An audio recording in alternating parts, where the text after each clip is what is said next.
নমস্কাৰ এই মুহূৰ্তত জনাইছো অসমৰ প্ৰত্যেকগৰাকী জনসাধাৰণৰ বাবে কেইবাটাও গুৰুত্বপূৰ্ণ খবৰ। আজি হৈছে 29 মে। আজিৰ দিনটোতে অসমৰ লগতে ভাৰতবৰ্ষৰ বিভিন্ন প্ৰান্তৰ পৰা কেইবাটাও গুৰুত্বপূৰ্ণ খবৰ যুগুত কৰা হৈছে। এই মুহূৰ্তত জনাইছো আজিৰ প্ৰথমটো খবৰ। আজিৰ প্ৰথমটো খবৰেই ৰাজ্যবাসীৰ বাবে এটা ডাঙৰ খবৰ। ৰেমালৰ মাজতে আন এক ভয়ংকৰ খবৰ ৰাজ্যবাসীৰ বাবে। যিকোনো মুহূৰ্ততে সৃষ্টি হ'ব পাৰে ভয়াৱহ পৰিস্থিতি। সতৰ্কবাণী প্ৰেৰণ কৰিলে এইবাৰ ভূটানৰ ফালৰ পৰা বানত বুৰ যাব পাৰে নামনি অসমৰ কেইবাটাও অঞ্চল আৰু ভূটানত ডাৱৰ বিস্ফোৰণৰ সম্ভাৱনা। ভূটানৰ দক্ষিণ প্ৰান্তত বৃষ্টিপাতৰ লগতে ডাৱৰ বিস্ফোৰণৰ সম্ভাৱনা আৰু ডাৱৰ বিস্ফোৰণ আৰু বৃষ্টিপাতৰ ফলত বৃদ্ধি পাব ভাৰতলৈ বৈ অহা নৈৰ জলপৃষ্ঠ। চিন্তিত হৈ পৰিছে বৰপেটা, বঙাইগাঁও, চিৰাং আৰু কোকৰাঝাৰবাসী। আৰু ৰেমালৰ মাজতেই আন এক ভয়ংকৰ খবৰ ৰাজ্যবাসীৰ বাবে, কিয়নো যিকোনো মুহূৰ্ততে সৃষ্টি হ'ব পাৰে ভয়াৱহ পৰিস্থিতিৰ।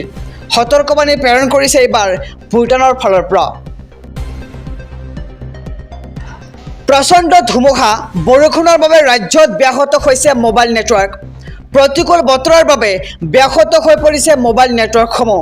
ৰাজ্যৰ ভিন্ন প্ৰান্তত প্ৰায় অচল হৈ পৰিছে ইণ্টাৰনেট আৰু মোবাইল সেৱা। কাল ঘূৰ্ণি ৰেমালৰ প্ৰভাৱত ৰাজ্যৰ প্ৰচণ্ড ধুমুহা আৰু বৰষুণ দেখিবলৈ পোৱা গৈছে আৰু ভিন্ন স্থানত হঠাৎ মোবাইলেৰে যোগাযোগ বিচ্ছিন্ন হোৱাত হাহাকাৰ পৰিস্থিতিৰ এতিয়া সৃষ্টি হৈছে।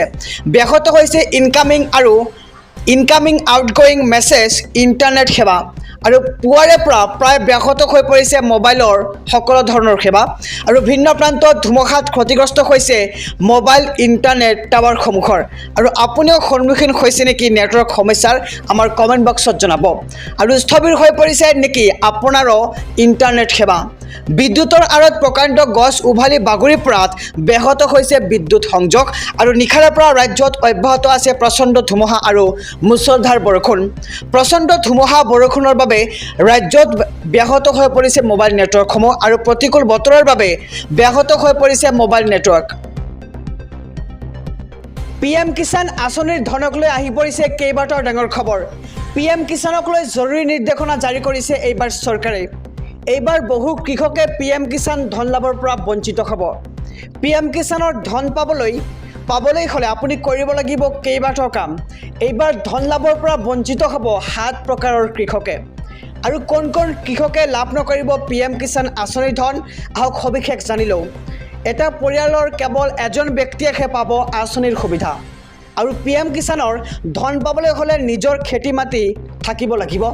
আনৰ মাটিত খেতি কৰা লোকে নাপাব PM কিষাণ আঁচনিৰ সুবিধা। লগতে PM কিষাণৰ ধন লাভ কৰিবলৈ হ'লে eKYC বাধ্যতামূলক কৰা হৈছে আৰু eKYC আৰু ভূমি পৰীক্ষণ নকৰাসকলে নাপাব PM কিষাণ আঁচনিৰ ধন। আৰু চৰকাৰী চাকৰিয়ালৰ পৰিয়ালৰ লোকেও নাপাব PM কিষাণ আঁচনিৰ ধন। আমি সবিশেষ জনাইছোঁ যে কোন এই 7 প্ৰকাৰৰ কৃষকে লাভ নকৰিব PM কিষাণ আঁচনিৰ ধন। PM কিষাণৰ ধনক লৈ আহি পৰিছে ডাঙৰ খবৰ। আমি খবৰটো সবিস্তাৰে জনাইছোঁ। ৰাজনৈতিক প্ৰেক্ষাপটত এটি ডাঙৰ খবৰ। আগন্তুক 4 জুনৰ পিছত জনতাই বাই বাই দিব বিজেপিক আৰু 150খন আসন লাভ নকৰিব বিজেপিয়ে। বহী কলম উলিয়াই লিখি ৰাখক আপুনি এই কথা। আৰু 4 জুনৰ পিছত নৰেন্দ্ৰ মোদী হ'ব নোৱাৰিব দেশৰ প্ৰধানমন্ত্ৰী। দেশৰ জনতাক গেৰেণ্টি দিলে এইবাৰ কংগ্ৰেছৰ যুৱৰাজ ৰাহুল গান্ধীয়ে। আৰু কাঁহী বাতি বজালেই দেশৰ পৰা দৰিদ্ৰতা শেষ হৈ নাযায় বুলি মন্তব্য কৰে কংগ্ৰেছৰ যুৱৰাজ ৰাহুল গান্ধী। আৰু মোবাইলৰ ফ্লাছ লাইট জ্বলালেও শেষ নহয় ভাৰতৰ দৰিদ্ৰতা। আৰু আমি নিৰ্বাচন জয়ী হোৱাৰ পিছতেই 1 লাখ টকা একাউণ্টত ভৰাই দিম বুলি মন্তব্য কৰে কংগ্ৰেছৰ যুৱৰাজে। আৰু 4 জুনৰ পিছত জনতাই বাই বাই দিব লাগিব বিজেপিক আৰু 150খন আসন লাভ নকৰিব বিজেপিয়ে। বহী কলম উলিয়াই আপুনি লিখি ৰাখক এই কথা, এনেদৰে মন্তব্য কৰিলে ৰাহুল গান্ধীয়ে। ৰাজ্যবাসীৰ বাবে এটা ভাল খবৰ। আহি গ'ল জিঅ'ৰ নতুন প্লেন। এবাৰ ৰিচাৰ্জ কৰি গোটেই বছৰ লাভ কৰিব আপুনি সুবিধা। প্ৰতিমাহে ৰিচাৰ্জৰ সমস্যাৰ পৰা আপুনি এতিয়া মুক্তি লাভ কৰিবলৈ সক্ষম হ'ব।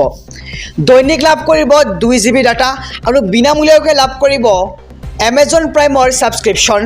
3227 টকাৰ ৰিচাৰ্জ কৰি গোটেই বছৰ লাভ কৰিব আপুনি ইয়াৰ সুবিধা। আৰু 365 দিনৰ প্লেনত মুঠ 730 GB ডাটা আপুনি লাভ কৰিবলৈ সক্ষম হ'ব। আৰু ইয়াৰ উপৰি জিঅ'ই আৰু 2টা প্লেন আগবঢ়াইছে দেশবাসীৰ বাবে। 2,999 টকা আৰু 3,333 টকাৰ প্লেনটো দিয়া হৈছে কেইবাটাও সুবিধা আৰু 2,299 প্লেনত দৈনিক আপুনি লাভ কৰিব 2.5 অৰ্থাৎ 2.5 GB ডাটা আৰু ইয়াৰ লগতে ভেলিডিটি আপুনি লাভ কৰিব এবছৰলৈ জিঅ' টিভি জিঅ' চিনেমা আৰু জিঅ' ক্লাউডছৰ সুবিধা আপুনি লাভ কৰিব সক্ষম হ'ব আৰু আহি গ'ল জিঅ'ৰ নতুন প্লেন আমি খবৰটো জনাইছোঁ দেশবাসীক